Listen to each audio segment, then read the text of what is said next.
This video is going to be about making a, when you're throwing surf fishing and you're throwing these weights out. Now this right here, all this was is to really just keep tension on the line while it's sitting here in the rack. It's, this is a idiot move on my part over off the bridge 278 into McKay Creek, the first bridge into Hilton Head. I chucked this sucker as hard as I could, and it actually hit the side of the bridge and did that to the weight. So, ow. Sometimes when you have this type of a rig, double drop rig. Now this is a Walmart rig here. Okay, there's number 5 or 5/0 hooks, circle hooks, beads. This is where it connects to your main line here, and then that's the first drop. This is the second drop. Okay, there's 2 of them with the weight. I don't believe it's a whole extraordinary amount of weight on these. Looking at them now, and it's 4-ounce weight. So both of these are 4-ounce weights, and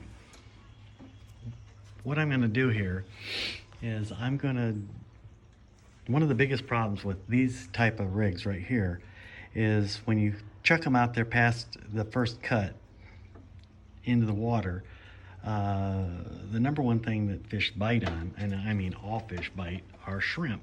But the problem is keeping them on the hook. So, and especially when you wind up and huck it out there, a 4-ounce weight at the end of a 9-foot rod or 10-foot rod, you're flinging all your bait into the water, and it doesn't last very long. So what I'm going to do is one of 2 things. The first thing is, and I'll describe it, is in essence, I was going to just make them.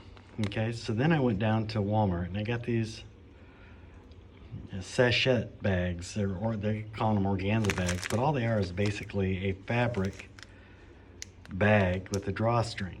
Okay, now this may be a little bit too fine of a mesh, I don't know, but what this will allow you to do is take your soft bait, shrimp, pieces of other fish, anything that you really want to chuck out there in the water. And this is a little bit bigger than I wanted, so that's why I got these. Okay, now what this is size 1 surgical tubing. Okay, and that's for like your thumb or your finger or something like that, and it's gauze tubing. And what I'm going to do is I'm going to unroll one of these and cut it into pieces and make smaller bags. Use thread, wrap it around the end of it, and then turn it inside out, and then you can stuff squid, you can stuff shrimp, you can stuff any number of things like a shrimp head, whatever, inside that bag, much like this one here, and then hook it maybe in a single drop configuration, possibly in this double drop. Maybe have a piece of squid on the top one up there, and one of these little bait bags. Now, to enhance the bite and to maybe trigger a reaction bite, you can put little pieces like these right here. These don't float, but they are little pieces of, what they are is silicone wax earplugs. Just take one of these and feed it up into here on the hook, just for a little bit of color. The bag will be down this way. I don't know, I haven't really messed with that too much, but one of the biggest things is these 2 items right here. Okay, this is oyster sauce, and that is fish sauce, obviously by the bottles. And what I'm going to do is I will take a Ziploc bag and pour some of the oyster sauce in it, and then thin it back, because this is a lot thinner. Okay, and they're nasty, strong, potent stuff, and because they're highly salted, you don't have to worry about keeping them refrigerated. You just keep them there. But like I was gonna say, is I'm gonna put them in a Ziploc bag, and then when I get done making these bags, and I've got the bait in it, whatever, shrimp head or whatever, then take them and dip them inside the Ziploc bag that's got that in it, and really, really let the mesh soak up the flavor and the taste. And then of course it gets hooked onto the hook, and then you yard it out in the water. So I'm gonna put this down, and I'm gonna create one of these. Now, here's another thing that I've swiped from another, I think Key West Kayak. Steve, he's insane. He's like the fish whisperer. He knows the stuff. And one of the things that he does is his jigs and the things that he's taken off that he's fished with, he puts it inside a container like this, and this is soaked with WD-40. Okay, so none of that stuff will rust because it is being coated and covered with WD-40. I have a rare bird setting out here. I don't know if you can see it. Right up there on the side of that tree.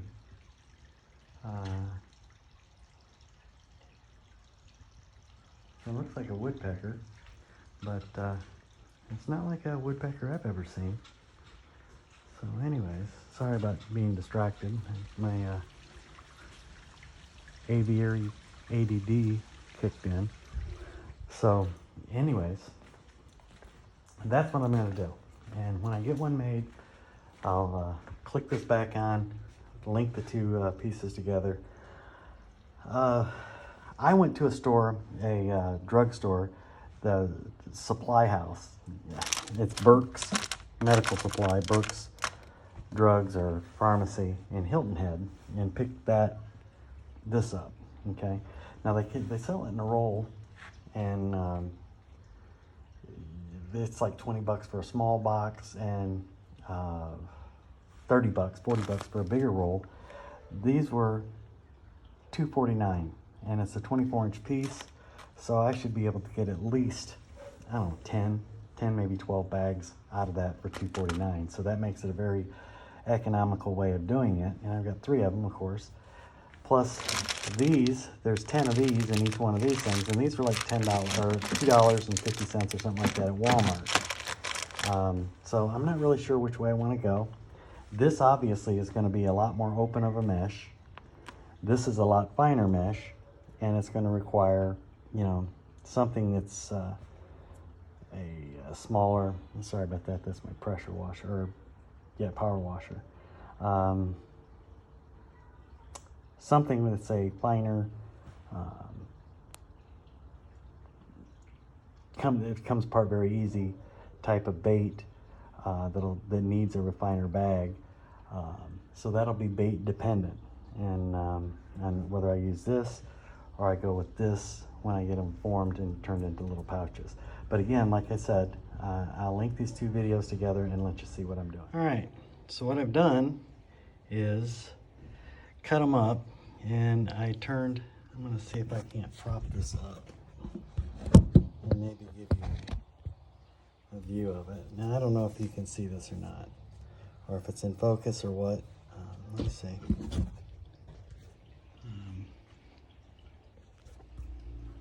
Okay, so what I've done is I cut that up, and I had some thread that I had purchased, a polyester thread, and what I was doing is I was making some, every time I try to videotape something, somebody's got a hot rod by, the dog's got to go nuts, something wonderful's got to happen.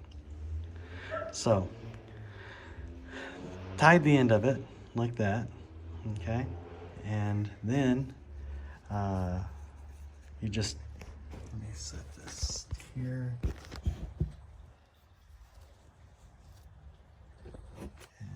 Pick it back up. Then all you do is you turn it inside out so that the knot and the tie is on the inside, okay? Then what you'll do is not drop it all over the floor. And yeah, some other stuff would be helpful, but it is what it is. Okay, and like I said, what I did is I took this and I unrolled it. doubled it in half, cut it, doubled them both in half, and cut it again. And I think I did it one more time. So out of that 24-inch piece, I got this amount of bags. Now, it's quite stretchable. I mean, if you look at it, it does stretch quite a bit.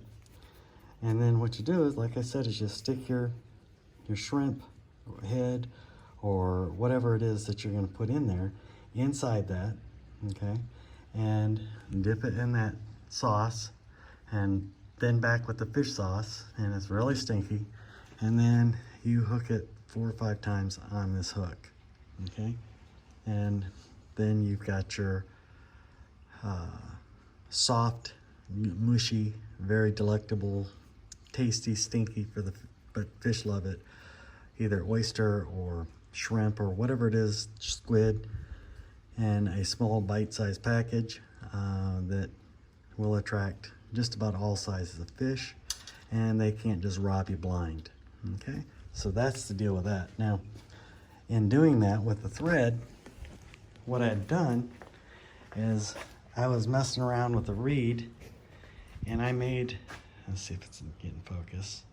This is just a reed that I wrapped with fluorescent green thread, okay, that I stuck a dowel through.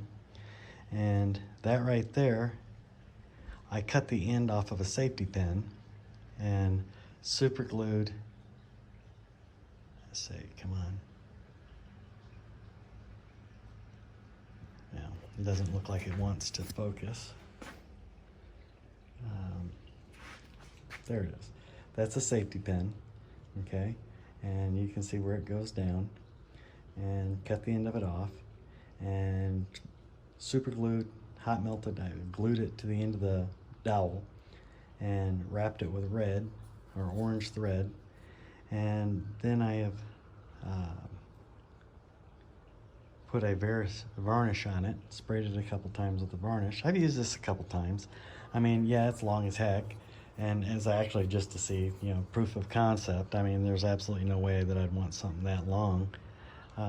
Maybe if I was hunting catfish or something like that in a river and I wanted it to be really super noticeable, but you know, that's the end that would stick down in the water and leave you that much.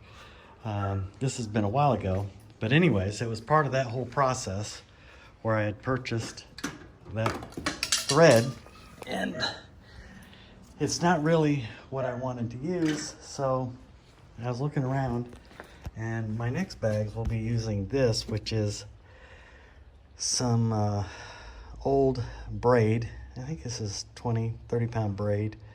I got like a wicked wind knot and pulled that off of a reel and rewound it with a much finer braid. So I'm going to be using that. It's a lot easier to work with. That thread was super fine. My fingers, sometimes, you know, it's obvious there's been some work done on that hand. See all that. Sometimes, and then with the wrist, of course, it just does what it wants to do, not what I tell it to do. So let me do a couple more of these things and see if I can't link these together. This thing's starting to get long, and I'm just trying to sew them together, not the videos, not doing these fancy editing or anything, but I just wanted to show you that you could make these little bait bags that act like miniature chum bags, depending on the size of the lure or the bait that you're putting inside there. So anyways, next. Okay. This is what I came out with. Multiple bags.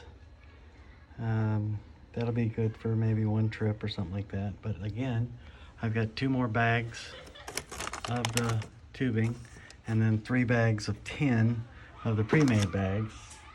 And of course, just as soon as I start doing a video, somebody's got to be walking up and down the street yelling, having fun, damn them. This is a future project. I showed you the bobber that I'd made, but this is some colored thread and some paint, and the safety pins, and that's the dowels. And here's some corks that I'm going to use. Of course, you know, you paint them, then you seal them, or you seal them and paint them. I'm probably going to paint them and then seal them with the urethane. And after I put the cork, the stick through it, probably put them in the drill and run it and sand them down a little bit, change the shape of them, so they're not just simple corks. I don't know, some of them I might just leave the way they are because they're kind of cool looking. And then cut off the ends, and you put the bobby pin on the end for your hook. And you know, there's several different things in there. And that's the thread I was going to try to use, and it was just so thin and lightweight, I didn't feel like it was going to do the job. And in the middle of all that, I got involved in this, the vaporizer, so that, you know, Miss Tony can sleep better. It was built up with a lot of solid particles from hard water or whatever, and it was built up. And what I did is just as a little pro tip, if you will, just get yourself some white distilled vinegar. That happens to be a Publix brand. Put it in there, let it soak, brush it out, rinse it out, brush it out, rinse it out, put some more in there, brush it out, rinse it out, and it will come out clean as a whistle. So there it is. Be good to each other.